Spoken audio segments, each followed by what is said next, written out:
Greetings and salutations, loyal viewers of this channel. Today, I, Sean, will be updating you on the saga that is Ana Kasparian, because recently I was woken up to a bunch of text messages, a bunch of direct messages, a bunch of messages on everything that I could be on about how Ana Kasparian was going after Lance of the Serfs, and it could not be more well-deserved. Now, I will point out that Lance is probably the worst of the leftist mafia, one of the worst bad faith actors, and he, just like the rest of them, has fully embraced Olay and ignored the fact that Olay tweeted out this out of context video, which features clips of Ana Kasparian reading the N-word in quotes and accuse Ana Kasparian of gladly calling black people that. Lance, being the absolute coward, being the absolute scumbag that he is, never called this out, lives directly between Olay's two cheeks, and I'm not talking about her face, and has just pretended this whole time that he's been so nice and so sweet and so charitable to Ana Kasparian. So seeing her strike back against him in particular has made me feel very, very good. But before we get into that, this video is sponsored, so let me frisbee toss it to the sponsor. Frisbee toss. Then we'll bring it back over here and we'll talk about it on the other side. The surging national debt is bullish for the gold market. The recent debt ceiling drama ended with nominal cuts to the federal budget, along with an unlimited credit card for the feds to spend all of your money, spend away your future for years to come. This is why a Bank of America senior analyst said that the current boom that we're seeing is going to be followed by a dramatic drop in stock prices. Are you prepared? Is your retirement prepared for the impending doom? One of the things that you can do to prepare for this is actually move some of your money into precious metals, and with National Gold Group you can be connected with a world-class customer service to walk you through the process. If you mention my channel's name, you will have the fees waived when you decide to invest with National Gold Group, and you can call them at 866-826-2603 in order to be walked through your options. They have best-in-class customer service, great representatives that are American-based. So once again, call them up at 866-826-2603, and remember, there's always a risk for investing, and past performance is not necessarily a guarantee of future results. So this all started with the Serfs out of nowhere tweeting that it's gotta be liberating not to have to pretend anymore, and of course, it's a screenshot of Ana Kasparian and a segment she did on the Young Turk, which talks about some of the issues of Portugal's decriminalization of drugs program. Now, funny story about this video. It's actually my favorite Young Turk segment that they've done in years, and I'm talking about favorite in terms of its level of quality, not favorite in terms of whether or not I want to respond to it. And Ana Kasparian actually does an excellent job and even corrects some things that I have been saying positively about Portugal's decriminalization program, because I didn't realize until watching this that there's actually two different programs that went on in Portugal. There's the program that they instituted up until the year 2012, which is the one that I've been positively referencing in comparison to what we're doing with decriminalization in a few major cities in the United States of America. Then there's the post-2012 program, which is actually more similar to what we're doing here in the United States. In fact, United States cities often cite the new model, not realizing that it's changed from the old model that had much more promising results, as their model for what they're instituting here in America. And Ana lays this out quite clearly. For one, the program started with the government carrying out services following decriminalization, but later outsourced the work to nonprofits. So Portugal decentralized its drug oversight operation in 2012. A funding drop from 82.7 million to 17.4 million forced Portugal's main institution to outsource work previously done by the state to nonprofit groups, including the street teams that engage with people who use drugs. The cut in funding quite clearly had a terrible impact and weakened Portugal's successful program. However, Lance, being the absolute buffoon, doofus, ridiculous person that he actually is, didn't even bother to really watch the segment, because what Ana is advocating for is not the drug war. She's advocating for going back to the previous system, which Portugal spent more money on and didn't outsource a lot of the stuff to nonprofits and kept more in-house in terms of the government. So what Ana Kasparian is actually criticizing is a reduction in funding and outsourcing to nonprofits, and these would all be progressive criticisms. And if you watch this segment, again, I highly recommend it in the most unironic way humanly possible. You will see that she's coming at this from a progressive perspective. And one of the things that she's worried about is the fact that if we keep copying the bad model in Portugal, that's going to lead people to double down on the drug war.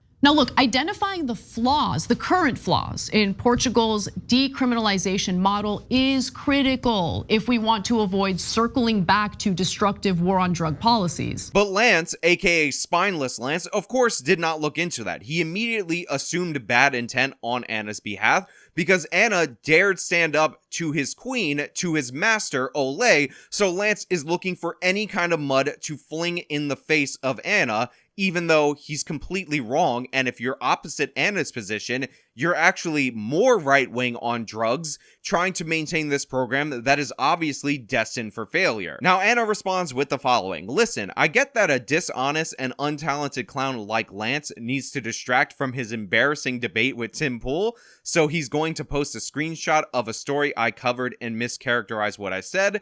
But here's the full video. Ana, I just want to say, from me to you, from the actual Justice Warrior YouTube channel to Ana Kasparian of the Young Turks, yes, you are correct. You're speaking my language. You are preaching to the choir. Honestly, I've never seen somebody analyze Lance in any more clear way besides myself, and I'm totally on board for this. This is essentially Ana Kasparian going through the experience that I went through when I got glasses. Like, she was seeing in standard definition, boom, HD vision, clear as day, calling out Lance to his face, and of course, the doofus Lance has no response. In fact, the only response that Lance can go with is going full I'm a victim mode, which we will get to in a second, but Ana follows this up with yet another tweet. The whole point of the video was how Portugal's decriminalization policies were a success until the government cut the funding for rehab outsource work to nonprofits. Either you have issues with basic comprehension, true, Lance is quite dumb, Ana, or you're a liar who's mischaracterizing things.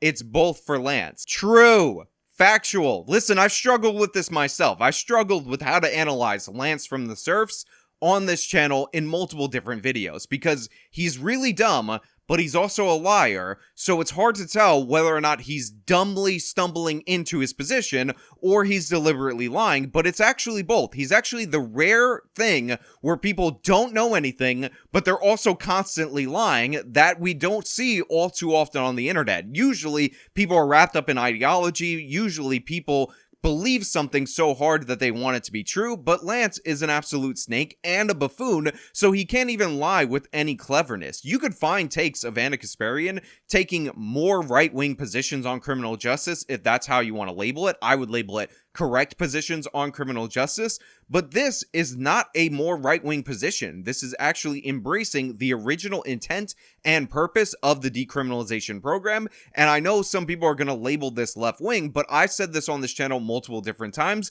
I prefer Portugal's old model to the US cities model, which means that I too agree with Ana Kasparian that the old model of the government actually spending what is necessary in order to deal with these addicts is better than their new model. So I might be more left-wing specifically on this issue than the Serfs, which just goes to show you how this man will take any position for convenience and ultimately end up attacking anybody just based on his absolute devoted loyalty, which by the way isn't even really legitimate loyalty because we all know Lance backstabbed somebody at the drop of a hat, currently to Ole. Now, Lance's response is also pitiful. It completely obfuscates that he was dead wrong on the issue and pivots into other weird territory. What does me making a post about you have to do with me debating Tim Pool 2 months ago? I don't understand how they're connected. Are you taking credit for coaching him or something? So this is why Lance is so funny to laugh at. He doesn't address the issue, which is him lying about Ana Kasparian, pretending that Ana has moved dramatically to the right as she put out a really good yet left-wing segment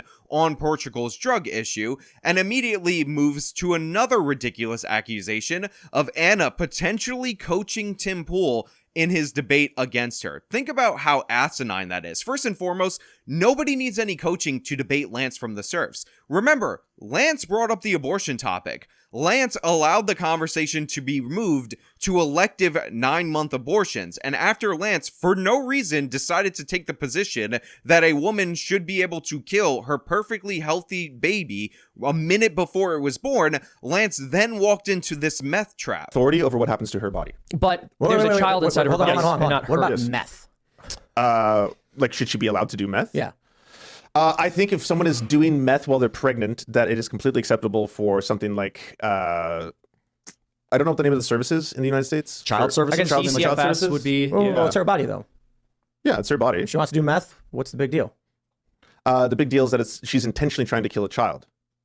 Hold on there a minute. Yeah, and I see where we're going. Lance, you sounded like you've never talked to anybody who disagreed with you or even challenged as an act of practice your abortion position at any point throughout your entire life.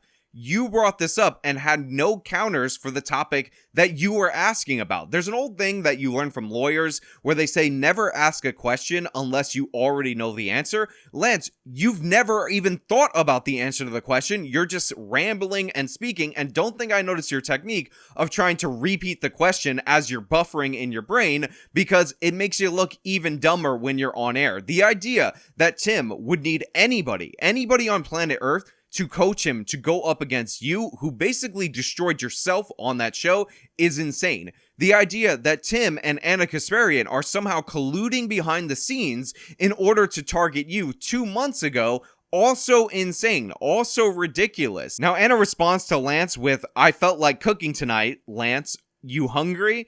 And Lance basically abandons the thread. Look, this is all good stuff, and I'm definitely on board with it. In fact, I'm so into it, I gotta dredge up the clip of Cenk calling out the Serfs, because that was really funny. Here, I'll name a name. Lance from the Serfs. He's on here all the time on the power panel, right? And he comes out and does this video about how he's so correct and, oh yeah, the Young Turks, correct? No, Lance, you're not goddamn correct. Nobody elected you. The polling shows no one agrees with you. Your 12 buddies online, I don't care, okay? And say, oh yeah, I'm 100%, he's 99.95% correct. Oh, I'm gonna correct him. No. So don't, look, you wanna say, hey, I don't agree with you, God bless. You wanna say, Cenk, you shouldn't say anything back because you're being rude? Come on, brother or sister, I don't know what your agenda is. But I also have to point out that Lance of the Serfs isn't the only scumbag liar in relation to this segment. Vaush is in the Serfs' replies, stating something that is just not true if you watch it for yourself. This segment was so insane because it didn't backfire, in quotes. It was just defunded by conservatives and stopped working as well. And she even briefly acknowledges, all caps, that it was defunded, but it's just like it's a casual side detail and continues to pretend as though it backfired. Vaush, no, that would be incorrect, wrong, not even close. The whole point of the segment is the fact that Portugal had a promising model up until in and around 2012. Again, watch the full segment for yourself.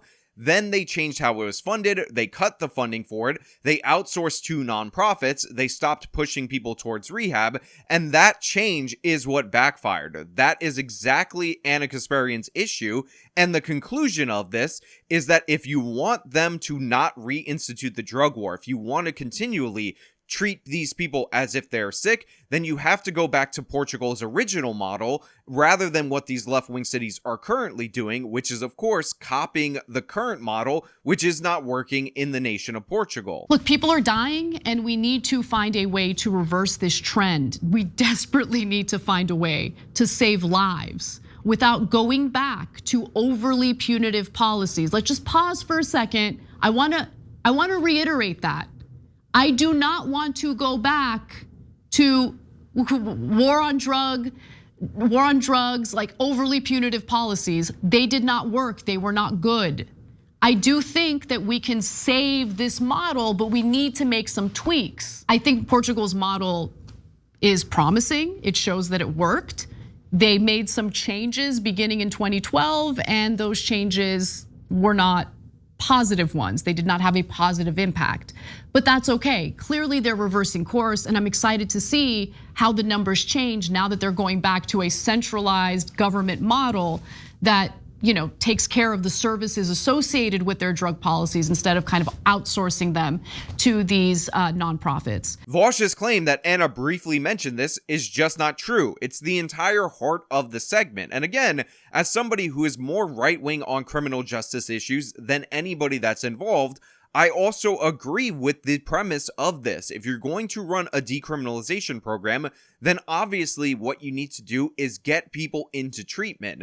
This is the most sensible position for Ana to take, but of course, since Lance had to put his foot in his mouth, a bunch of these other people are falling on the sword for him, because right now, Ana Kasparian is public enemy number one, and don't think I don't realize that Ana publicly saying that she refused to talk to Vaush is one of the reasons why Vaush is strawmanning her video segment in this very tweet. So for anyone who might think that, well, maybe the problem in Portugal is the same problem we have here in the United States. Root causes, everyone, root causes. It's because of poverty. Not quite. If you want to know exactly why I'm on board with Team Ana in terms of all these back and forths, it's because of clips like this. You see, the other side doesn't like the fact that Ana is going beyond the basic superficial talking points, which of course are root causes. This is a line of thinking that I make fun of all the time on this channel, and Ana cuts through the nonsense in this segment to tell you what's actually going on a policy level. That takes a little bit more than your average person who says, I just left the left because somebody did this or that or whatever. It shows you that she's actually opening herself up to new information, contradictory information to what she previously believed, and she's working out what she believes based on the facts. It's very interesting that Ana is reading from sources that talk about the fallacy that people often fall into, obsessing about root causes. Look, credit where credit is due. These people are raging at Ana. They spend almost all of their time thinking about what Miss Kasparian is doing on her show, and she's actually improving her research. She's working hard and more diligently on the segments, and this one in particular, I was looking for a reason to recommend to you guys out there in my audience. Couldn't really do a response video where I'm like, yeah, I agree with that. Yeah, I agree with that. Yes, I agree with that. So now we're in that moment. Seriously, check it out. You will learn something. I actually learned something about criminal justice from the Young Turks. That's how you know it's good. And that's really all I have for you guys today. If you liked the video, show them by leaving a like. Subscribe for more content. Follow me on my social media. Support me via the support links in the description of this video. This has been me talking about Ana Kasparian going after the serfs. Till next time.